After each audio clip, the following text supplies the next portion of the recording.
Hi, it's Richard Bromwell here from Charterhouse Auctioneers, and we're going to have a bit of a quick little run through and a bit of a walk and a talk through our great big classic and vintage motorcycle auction coming up at the wonderful Haynes Motor Museum on Thursday, the 12th of March. Now, George and myself, we've been out and about, we've been scouring the country, we've been in garages and barns and houses, and boy, what a selection of bikes we've got for you. The first lot to talk about is probably the most important bike I certainly had the pleasure to see and to handle. This is the 1978 MCN Championship winning bike, ridden by, as I'm sure you just all know, by Barry Sheene. We had this on the stand at the Bristol Classic Bike Show, and what a lot of interest we've had in it. It's absolutely amazing. It was bought by the owner directly from Suzuki in 1986. And this has, we've actually been contacted by Goodwood because it's 50th year since Barry won his first World Championship in 1976, and you have guaranteed entry with this bike. I suppose the only problem is it's estimated between £100,000 and £120,000, and sadly I don't have any kidneys left to sell. But what a wonderful thing to see and to handle. Moving on now, we're going to have a quick hop, skip and a jump through some of the wonderful bikes that have come in from the late Joe Skinner. Joe and Jenny, well known to us. Sadly, Joe passed away at the end of last year. We've got over 40 bikes come in from his personal collection here. They're mainly small capacity bikes, but he did like them all. And first up, we've got the 1955 Little Benelli Encino Sport here, in at a couple of £1,000.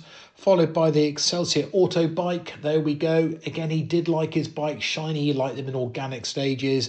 He certainly was always fiddling out with them. We've got now the 1984 Honda C90 Cub. Again, we're seeing a lot of interest in the Honda Cubs these days, and that's a particularly nice looking one. A local bike as well, a West Country bike. Followed by the again, this isn't certain you wouldn't lose this in the car park, would you? The Vespa scooter. It's a 150 from 1971, and again a very pretty bike. Just the last of Joe's collection here, which I'm going to show you now, is sort of circa 1949. It's a little Alpino 50 moped, and boy, doesn't that look fast standing still. Now we've got your Nick Sunshine, but over from America here, we've got the 1990 Kawasaki. It's a police bike. I know this the siren works because it went off at work the other evening and frightened the life out of me. So complete with horns and everything on that. That's a no reserve bike. Also no reserve bike is a 1960 Triumph Tiger 90. Also no reserve bike is a 1997 Ducati 748 SP.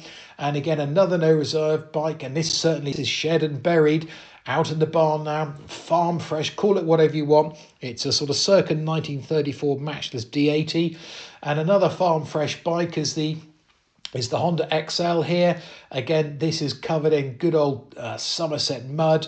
It was ridden by the owner's father. The last things he rode, it just got put into the barn and left there. So a couple of projects for you there.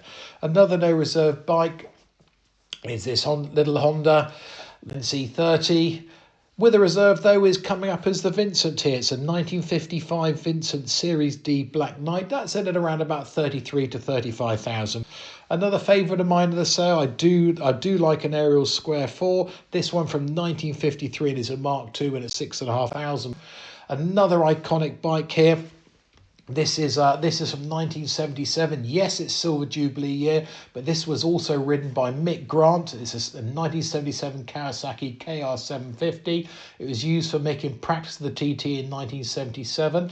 And on the sister bike, as I'm sure a lot of you know who are looking, as he won the Isle of Man Classic TT that year, and he was clocked at 191 miles an hour through the speed trap there and achieved a lap record of 112.77 miles an hour. Absolutely amazing. Again, this was rebuilt by Kawasaki UK race team and sold directly to its present owner in 1987. Lovely collection of bikes, and that one's in between 75 and 85,000 pounds. Followed by is another race bike, but it's actually an endurance bike this time. Here we are, the 1980, the Honda CB900. Looks quite sort of sensibly estimated and quite tempting at sort of £4,500 to £5,000. Next up is another race bike here. This time it's a 1957 NSU Sport Max. It was ridden by Davey Andrews in the 1957 TT and was also used by Sammy Miller shortly afterwards when his number one bike wasn't as available. Followed up now by the 1961, the AJS 7R. George says this is the best one he's ever seen. Matching numbers, engine, gearbox, you name it, it's all matching. George says that's the best we've had. And if George says the best we've had, who are we to argue? Next up now, we've got a battle of the Suzukis and the Yamahas. First of all, we've got the Suzuki RG500, followed by the Yamaha RD500 again. You're either Suzuki or Yamaha rider, and I'm sure there'll be lots of talking points on that. Closely followed by another Yamaha. This time it's an R1. It's had about £25,000 of carbon fibre and other bits and pieces tricked up on that. And last up, just to finish off with a quick little walk and talk, this is the Vincent. Here we go. It's been shed stored for a long time. Nice little project for someone. Might need a little bit more than a weekend's work, but a great project nonetheless. And that one's estimated, here we go, between the sort of £6,000 and £8,000. So there's a bit of a quick little walk and a talk. As I say, we've got over 160 classic and vintage motorcycles. We've got 40 lots of spares and projects and bits and pieces, and hopefully we'll see you at the sale.